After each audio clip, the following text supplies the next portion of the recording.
Well, good morning, everybody. Hope everybody is doing well today, Tuesday.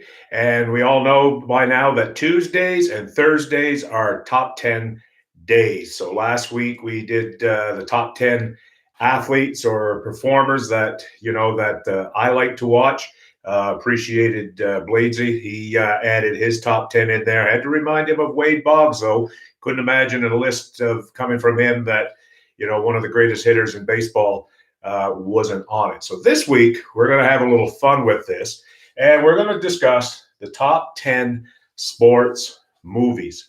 Now, again, top 10 are very objectionable. It doesn't mean what I put is something that everybody else is going to agree, but it's just something to have a little bit of fun with. So, for your viewing pleasure, I am going to submit my top 10, quick little blurb on each one, and we'll start at 10 and work our way up to the number one sports movie for me. Now, there's various reasons for the selection.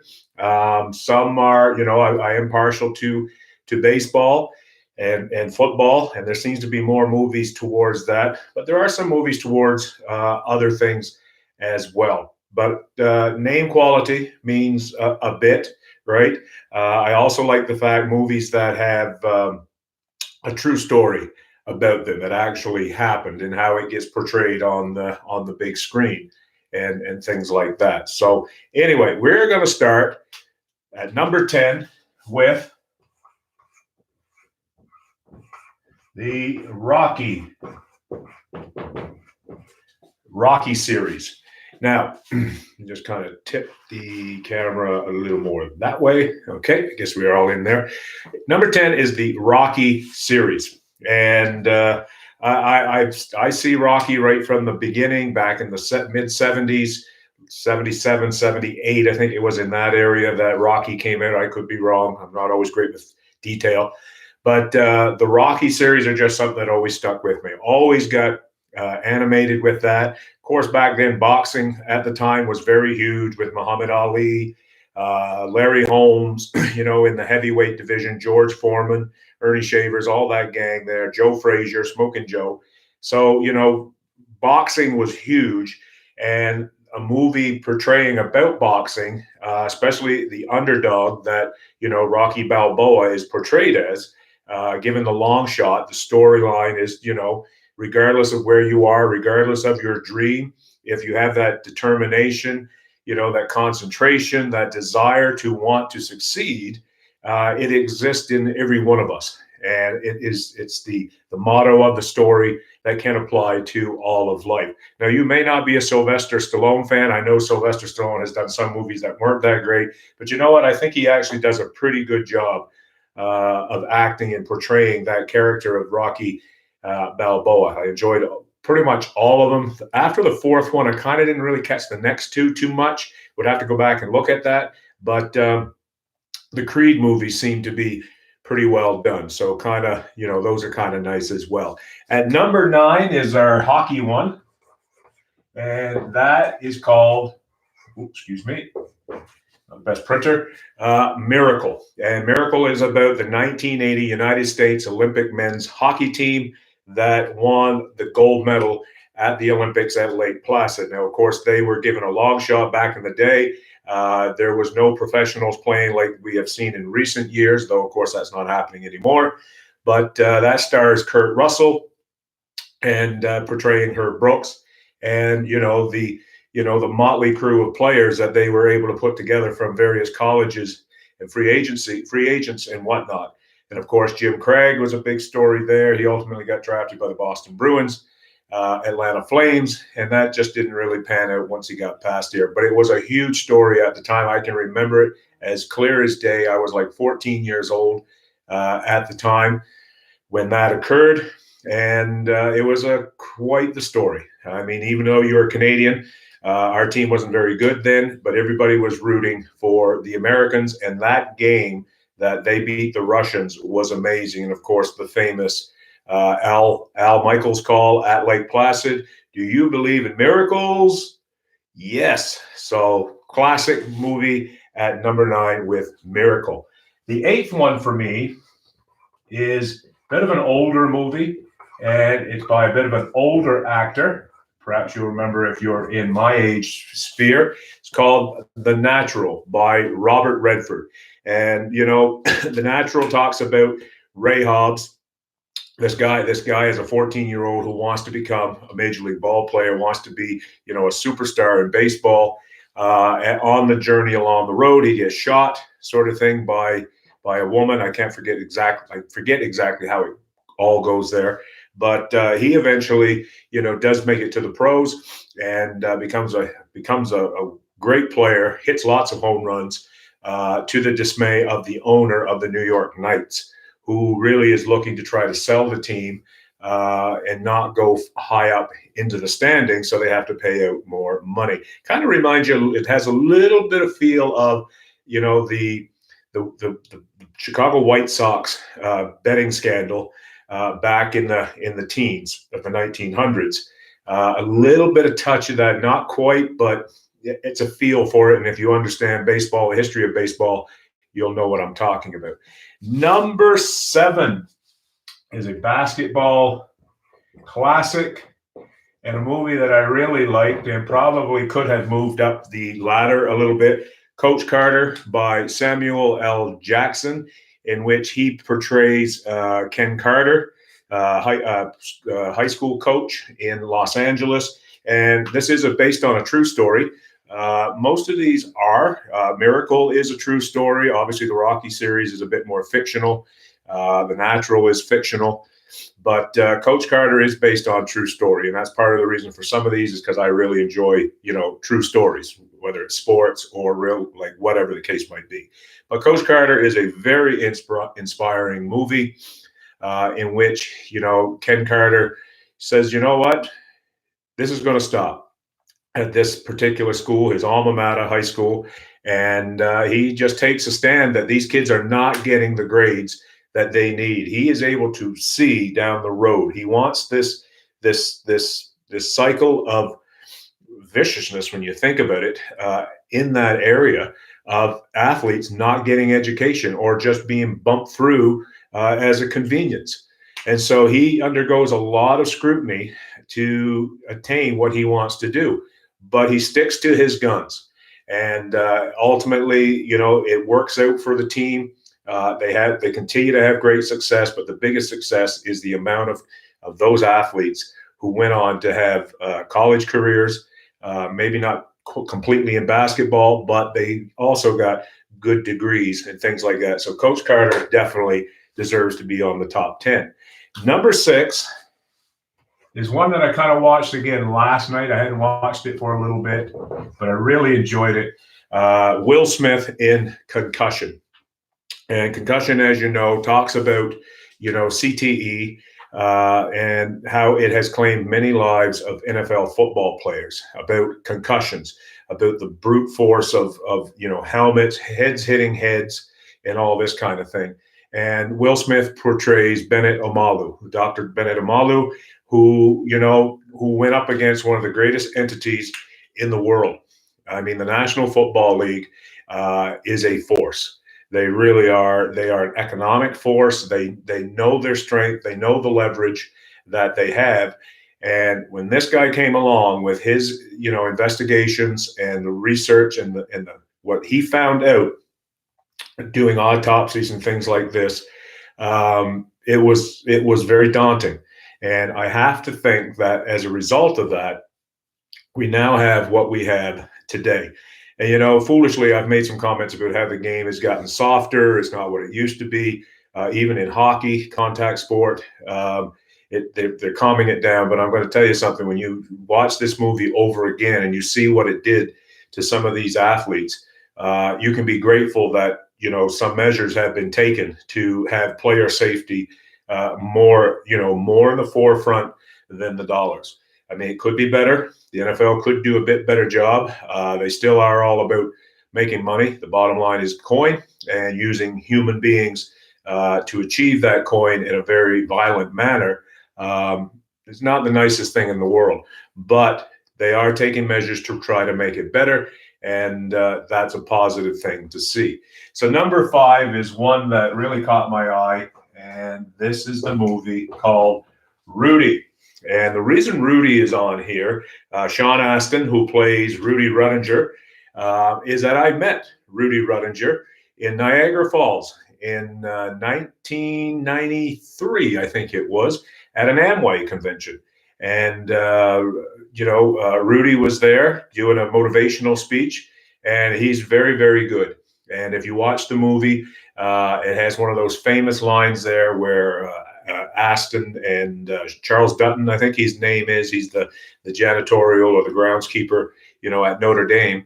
And how Rudy talks about wanting to run out that tunnel to make his dad proud, and it was a goal he wanted to achieve, and he's all ready to give up on his goal and things like that. And Dutton just kind of whips around and like, you are so full of crap. You've just spent 2 years getting this degree at Holy Cross, another year or two here at Notre Dame, getting a certain degree. You've accomplished more than most people who ever come through here. And, giving up should not be an option. And that was a very key part of that particular movie. And he did touch on that in that speech he gave at that convention I attended. So Rudy makes number 5. Number 4, how can you be a baseball fan and not have Field of Dreams? Okay, Field of Dreams, Kevin Costner and James Earl Jones. James Earl Jones, does he not have one of those voices? Him, Morgan Freeman, 2 of the greatest narrative type voices in on-screen history. But in this case, James Earl Jones does play the part live. It's not just him with a voice like Darth Vader and all that kind of thing in Star Wars. But he does a great job as well, along with Costner, an all-time classic, Field of Dreams. Some people might approach it as a bit cheesy, but it's definitely a feel-good movie, and one that I constantly will go to at least once a year to have a watch once again. Number 3 is also another baseball movie, and that's the one that came out a while back called Moneyball. And Moneyball stars Brad Pitt, Jonah Hill, and Philip Seymour Hoffman. It actually was one of Seymour Hoffman's last films that he did before taking his own life due to mental issues that he had. But the movie Moneyball really it talks about the time of where the game began to change economically, and it began to change how teams started doing things. And it's one of those things that motto is still practiced today. You still see the Oakland A's, Tampa Bay Rays are 2 teams that have wild cards this year, along with the Cleveland Indians. And here's the thing about it is that in that movie, towards the end, Billy Beane flies to Boston at the bequest of John Henry, the owner of the Boston Red Sox, to talk about taking on the general manager's role. And long story short, he opts to stay in Oakland, saying that he made one decision for money already, and he wouldn't make a second one and have his life ruined as account of it. So he, what kind of stands out to me about this is that here in this coming season, or this season that's just about done here, the Red Sox had a terrible year, and yet they are in the top 3. I think they might even be number 1 with payroll this year. And there's a lot of talk about the Red Sox cutting their payroll way back. They're at $253 million, and I think they want to get under this threshold of 208, so they're not dinged with more luxury tax and other penalties that will come into play here because they've sustained this high payroll for so long.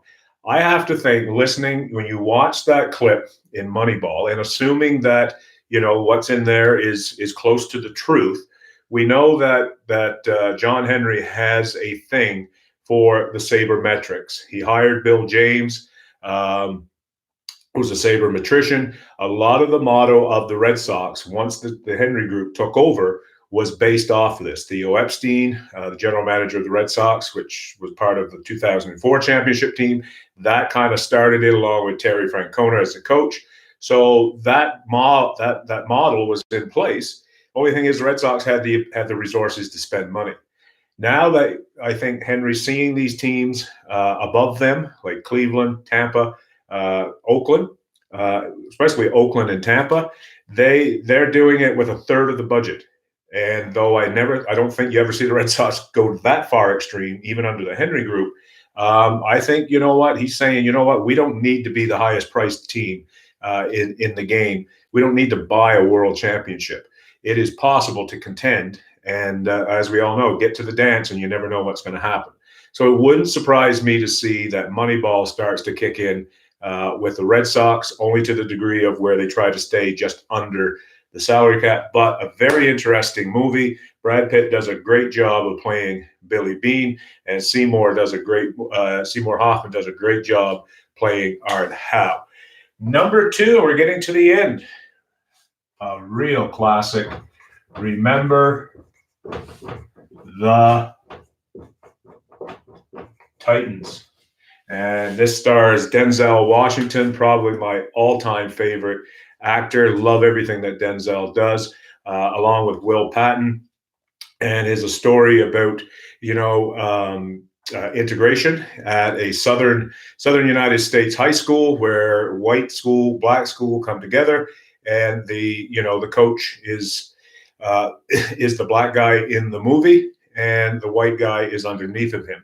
And it's a great story about how, divide had to be overcome and things like that. And it's funny when you read reviews on some of this, like some people really want to take something and stretch it more than what it is.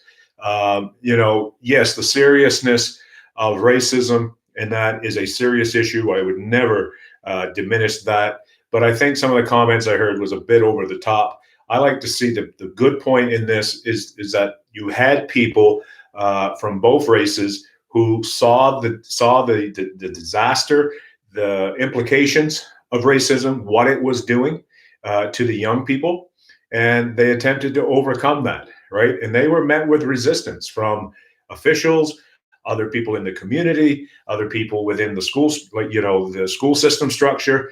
And so it was quite an amazing story, and one that, I really enjoyed watching that movie over and over and over. And the next one is kind of similar along those lines, is 42. That is my top all-time movie, the Jackie Robinson story.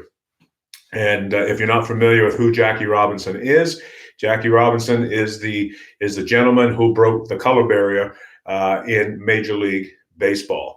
Actually, I don't think 42, who stars Chadwick Boseman, and also Harrison Ford, who plays Branch Rickey, both did an excellent job at their roles. I really don't think that movie, 42, did justice to what Jackie actually went through. It was a bit graphic in the movie in terms of the language, very colorful language that you just don't hear today, right? We don't, use of the N-word is not appropriate today, but yet this movie was made not that long ago, and so a lot of that slang and stuff was coming out. And like I said, Jackie underwent something that I don't know who else could have done it. The perfect guy was crowned, so shall we say, to carry that particular torch. And as a result of what Jackie Robinson did, Major League Baseball now has officially retired his number for life. Nobody shall ever wear the number 42 again. And, in honor of Jackie and his accomplishment for breaking the color barrier, they have a day that's Jackie Robinson Day every year around Major League Baseball. So that's my top movie. This is my top 10. I think some honorable mentions that I could have gave was to Draft Day, another Kevin Costner movie. Kevin Costner does a lot of great sports movies. He just does a real good one. Tin Cup, another one by Costner. Costner loves to do those sports movies, and I can see why, because he does a great job. Cool Runnings was pretty good too. That was more entertaining. Come to find out, that story was stretched a bit more than what it is. It's a little bit more fictional than it is nonfiction, sort of thing. So that one was pretty good. And let me just see, what was another one? Oh yes, Ali. Ali was a great one by Will Smith. Anything that talks about like a biography sort of thing of somebody is really movies that I like to watch. And I also had to throw in Jerry Maguire, and obviously Slapshot, probably the greatest hockey movie ever, but it's really a fictional movie. I tend to think Miracle goes above Slapshot because it's more real life reality than Slapshot was. So anyway, guys, that is my top 10 for today, top 10 sports movies. Feel free to comment in the comments to give me your top 10. And I would really love to see it, see what you have in place. Like I said, it's something that's at the discretion of each and every one of us. Reminder that tonight at 6 o'clock Mountain Time, 8 o'clock Eastern, 9 Atlantic, 5 o'clock Pacific, the Sunday Night Sports guys, Bladesy, T-Mac, we will all congregate together for our weekly show. Week 2, National Football League. We're also going to take a look at the pennant races that are going. Of course, Bladesy and I's Red Sox are out, and T-Mac's Blue Jays were out from day one. But we still need to keep on top of what's going on in Major League Baseball. And we're also going to take a look at the NHL and its RFA-UFA structure, talk a bit about the signings that have occurred. Not that Bladesy and I are well schooled in that, but we're going to take a little stab at it. Hopefully Mac's got a bit more knowledge, which I'm pretty sure he will. So look forward to tonight's show. Click the subscribe button if you're coming across this channel for the first time. We're just a bunch of older guys who love our sports, love giving up our opinion, but we love even more hearing from you and your opinion on what's happening as well. Dukes Daily is brought to you by Legends VIP Network. Guys and gals, you don't have to miss another one of your sports teams. In the description is the link to Legends. Get all of your sports teams via MLB package, Sunday ticket, NHL center ice, the NBA TV. It has all of that, movies, shows, series. Great, great product. And a little bit of coin can be made by utilizing this app. So check for details in the description. Everybody have yourselves a great day, and we will see you tomorrow for another edition of Dukes Daily. Have a good one, everybody.